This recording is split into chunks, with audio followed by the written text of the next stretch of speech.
Hello, നിങ്ങൾക്കെല്ലാവർക്കും Shiny Xavier YouTube പേജിലേക്ക് ഒത്തിരി സ്നേഹത്തോടെ വീണ്ടും സ്വാഗതം. ഇന്ന് ഞാൻ നിങ്ങൾക്ക് വേണ്ടി തയ്യാറാക്കുന്നത് ഒരു ഈവനിങ് സ്നാക്കാണ് കേട്ടോ. അത് വളരെ വെറൈറ്റി ആയിട്ടുള്ള, വളരെ ട്രെൻഡിങ് ആയിട്ടുള്ള ക്രിസ്പി ബനാന ഫ്രൈ ആണ് കേട്ടോ. ക്രിസ്പി ആയിട്ടുള്ള ഏത്തയ്ക്കാപ്പം. സാധാരണ ഏത്തയ്ക്കാപ്പം തന്നെ നിങ്ങൾക്കറിയാം, എല്ലാവരുടെയും ഫേവറേറ്റ് ഒരു പലഹാരമാണ്.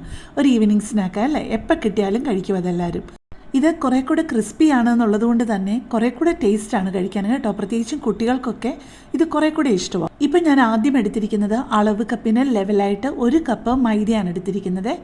അതിലോട്ട് ഒരു 1/2 ടീസ്പൂൺ ഉപ്പും 4 ടേബിൾ സ്പൂൺ ലെവലായിട്ട് പഞ്ചസാരയും 2 ടേബിൾ സ്പൂൺ ലെവലായിട്ട് ഇടിയപ്പത്തിൻ്റെ പൊടിയുമാണ് ചേർത്തിരിക്കുന്നത് കേട്ടോ. പിന്നെ ചേർത്തിരിക്കുന്നത് 1/4 ടീസ്പൂണിൻ്റെ അളവ് സ്പൂണിന് 2 പ്രാവശ്യം ഏലക്കാപ്പൊടി ഇട്ടിട്ടുണ്ട്. അതായത് 1/2 ടീസ്പൂൺ ലെവലായിട്ട് ഏലക്കാപ്പൊടി ഇട്ടിട്ടുണ്ട്.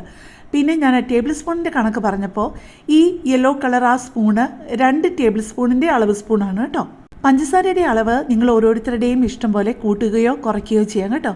ഇനിയിപ്പം നമുക്ക് അതിലോട്ട് വെള്ളം എത്രയാണെന്ന് നോക്കാം. ഇപ്പം ഞാൻ 1/2 കപ്പ് വെള്ളം ഒഴിച്ചു. അത് പോരാന്ന് തോന്നിയത് കൊണ്ട് പിന്നെ ഒരു 1/4 കപ്പ് വെള്ളം കൂടി ഒഴിച്ചു. ഇപ്പം തന്നെ 3/4 കപ്പ് വെള്ളമായി. ഇനി ഞാൻ 2 ടേബിൾ സ്പൂൺ വെള്ളം കൂടി ഒഴിക്കുന്നുണ്ട്, ഇച്ചിരി കൂടെ ഒന്ന് ലൂസാക്കി എടുക്കാനായിട്ട്. കാരണം ഇത് ഒരുപാട് അങ്ങ് കട്ടിയിലിരുന്നാൽ നമുക്കിത് കോൺഫ്ലേക്സ് പൊടിച്ചിട്ട് അതിൽ മുക്കിയല്ലേ എടുക്കുന്നത്, അപ്പോൾ കുറേ കൂടെ ബുദ്ധിമുട്ടാവും. അപ്പോൾ ഇച്ചിരി കൂടെ ലൂസായിട്ടുള്ളൊരു കൺസിസ്റ്റൻസിയാണ് നമുക്ക് നല്ലത്.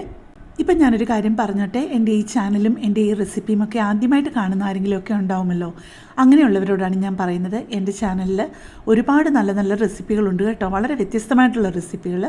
അപ്പോൾ നിങ്ങളതൊക്കെ ഒന്ന് പോയി ചെക്ക് ചെയ്തിട്ട് ഇഷ്ടപ്പെടുകയാണെന്നുണ്ടെന്നുണ്ടെങ്കിൽ നിങ്ങൾ എൻ്റെ ചാനലൊന്ന് സപ്പോർട്ട് ചെയ്യാൻ മറക്കല്ലേ. ഇപ്പം നമ്മുടെ ഏത്തയ്ക്കാപ്പം മുക്കി വറക്കാനുള്ള മാവൊക്കെ റെഡി ആയിട്ടുണ്ട്. അത് നമുക്കൊന്ന് മാറ്റി വെച്ചിട്ട് നമുക്ക് 2 ഏത്തപ്പഴമാണ് ഞാനിപ്പം ഏത്തയ്ക്കാപ്പം ഉണ്ടാക്കാനായിട്ട് എടുത്തിരിക്കുന്നത് കേട്ടോ. അപ്പോൾ സാമാന്യം വലിപ്പമുള്ള കറക്റ്റായിട്ട് പഴുത്തിട്ടുള്ള ആ ഒരു ഇച്ചിരി പോലും കറച്ചുവയൊന്നുമില്ല, കറക്റ്റായിട്ട് പഴുത്തിട്ടുണ്ട്. പക്ഷേ എനിക്കത് ഉണ്ടാക്കി കഴിഞ്ഞപ്പോൾ 4 ടേബിൾ സ്പൂണിന് പകരം ഒരു 6 ടേബിൾ സ്പൂൺ പഞ്ചസാര ഇടുകയാണെന്നുണ്ടെങ്കിൽ ഇത്രയും പഴുത്ത ഏത്തപ്പഴമായതുകൊണ്ട് കറക്റ്റായിട്ട് മധുരം കിട്ടിയേനെ. ഞങ്ങൾക്ക് ഒരു ഇച്ചിരി മധുരം കൂടുതൽ വേണ്ടവരാണ്, അതുകൊണ്ട് മാത്രം. പക്ഷേ നിങ്ങൾക്ക് ഇത് പാകമായിരിക്കും കേട്ടോ. പ്രത്യേകിച്ച് നല്ലതായിട്ട് പഴുത്ത ഏത്തപ്പഴം, നല്ല മധുരമുള്ള ഏത്തപ്പഴമാണെന്നുണ്ടെന്നുണ്ടെങ്കിൽ 4 ടേബിൾ സ്പൂണോ 3 ടേബിൾ സ്പൂണോ ധാരാളം മതിയാവുമേ. ഇതിപ്പം ഞാൻ ഓരോ ഏത്തപ്പഴവും നടുവേ ഒന്ന് മുറിച്ചിട്ട് അതിന് നടുക്കൂടെ പിന്നെയും ഒന്ന് മുറിച്ചിട്ടുണ്ട്, 2ആയിട്ട് മുറിച്ചിട്ട് പിന്നെ ഓരോ പീസും 4ആയിട്ട് നീളത്തിൽ മുറിക്കുക ചെയ്യുന്നത് കേട്ടോ. നിങ്ങൾക്ക് 3ആയിട്ട് മുറിക്കുന്നത് മതിയെന്നുണ്ടെന്നുണ്ടെങ്കിൽ പക്ഷേ അതൊരു ഇച്ചിരി കൂടുതൽ വണ്ണമായി പോകും. കുറേ കൂടെ കാണാൻ കുറച്ചുകൂടെ ക്യൂട്ടായിട്ടുള്ളത് ഓരോ പീസും ആ 2ആയിട്ട് മുറിച്ച് ഓരോ പീസും 4ആയിട്ട് മുറിക്കുമ്പോഴാണ് കറക്റ്റ് ആ ഒരു നീളവും വണ്ണവും ഒക്കെ കറക്റ്റ് ആവുന്നത്. ഇപ്പോൾ അത് മുക്കി വറക്കാനായിട്ട് നമ്മൾ ആ ബാറ്ററി മുക്കിയിട്ട് കോൺഫ്ലേക്സിൽ മുക്കി വറക്കുമ്പോഴാണ് നമുക്ക് ആ ഒരു ക്രിസ്പി ടെക്സ്ചർ കിട്ടുന്നത്. അതിന് വേണ്ടിയിട്ട് ഞാൻ 1.5 കപ്പ് കോൺഫ്ലേക്സ് എടുത്തിട്ടുണ്ട്. അത് വീട്ടിലിരുന്ന് പഴകിയതൊന്നും ആയിരിക്കരുത് കേട്ടോ, നല്ല ഫ്രഷ് ആയിട്ടുള്ള, നമ്മളിങ്ങനെ ഞെരടി പൊടിച്ചു കഴിഞ്ഞ് കഴിഞ്ഞാൽ അങ്ങ് പൊടിയുന്ന ടൈപ്പ് ആയിരിക്കണം. അല്ല അങ്ങനെ പൊടിയുന്നില്ല എന്നുണ്ടെന്നുണ്ടെന്നുണ്ടെങ്കിൽ നിങ്ങൾ മിക്സിയിലിട്ട് ചെറിയൊരു ഒന്ന് ക്രഷ് ചെയ്തെടുത്താൽ മതി കേട്ടോ. തീരെ അങ്ങ് പൊടിയായിപ്പോയി കഴിഞ്ഞ് കഴിഞ്ഞാൽ ആ ഒരു ക്രിസ്പി ടെക്സ്ചർ കിട്ടത്തില്ല. അപ്പോൾ മിക്സി ജാറിലാണ് എടുക്കുന്നതെന്നുണ്ടെങ്കിൽ നിങ്ങൾ പ്രത്യേകം ശ്രദ്ധിക്കണം, ചെറുതായിട്ട്, വളരെ ചെറുതായിട്ടൊന്ന് പൾസ് ചെയ്ത് നിർത്തുകയേ ചെയ്യാവുള്ളൂ കേട്ടോ. നമ്മൾ ഏത്തയ്ക്കയുടെ ആ ഓരോ പീസസും ആദ്യം മാവിൽ മുക്കി എടുത്തിട്ട് പിന്നെ കോൺഫ്ലേക്സിൽ മുക്കി നമ്മൾ മാറ്റി വെക്കണേ.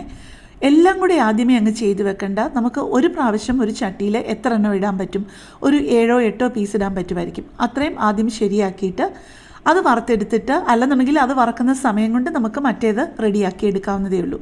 ഇപ്പോൾ ആദ്യം ഫ്രൈ ചെയ്യാനുള്ള ആ ഏത്തയ്ക്കാപ്പത്തിൻ്റെ ബാച്ച് മുഴുവൻ നമ്മളെ ബാറ്ററിലും കോൺഫ്ലേക്സിലും മുക്കിയെല്ലാം റെഡിയാക്കിയിട്ടുണ്ട്. എന്നിട്ട് നല്ല ചൂടായി കിടക്കുന്ന എണ്ണയിലോട്ട് ഇട്ട് കോരുവാണ്. ഇത് കൊച്ചു കൊച്ചു പീസസ് ആയതുകൊണ്ട് തന്നെ പെട്ടെന്ന് അങ്ങ് വെന്തോളും. എന്നാലും ആവശ്യത്തിൽ കൂടുതൽ അങ്ങ് ഭയങ്കരമായിട്ട് ചൂടായ എണ്ണയാവരുത് കേട്ടോ, കാരണം പുറം ഭാഗം പെട്ടെന്ന് അങ്ങ് കരിഞ്ഞു പോകും. ഇപ്പം നമ്മുടെ ആദ്യത്തെ ബാച്ച് ഏത്തയ്ക്കാപ്പവും 2ാമത്തെ ബാച്ച് ഏത്തയ്ക്കാപ്പവും റെഡി ആയിട്ടുണ്ട്. നിങ്ങൾക്ക് കാണുമ്പോൾ തന്നെ അറിയാമല്ലോ, കാണാൻ തന്നെ എന്ത് ചെയ്യാലായിരിക്കുന്നല്ലേ.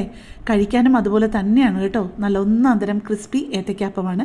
ഇപ്പം ഞാൻ നിങ്ങളെ അതൊന്ന് മുറിച്ച് കാണിക്കാം. അത് തന്നെയല്ല, എത്രത്തോളം ക്രിസ്പിയാണ് അത് വറുത്ത് വരുമ്പോഴെന്നുള്ളതും കൂടെ നിങ്ങളെ ഒന്ന് കേൾപ്പിച്ച് തരാം. ഇപ്പം നമ്മൾ ഉണ്ടാക്കിയ ഏത്തയ്ക്കാപ്പം എല്ലാം നമുക്ക് സെർവ് ചെയ്യുന്ന ഒരു പാത്രത്തിലോട്ട് മാറ്റാമേ.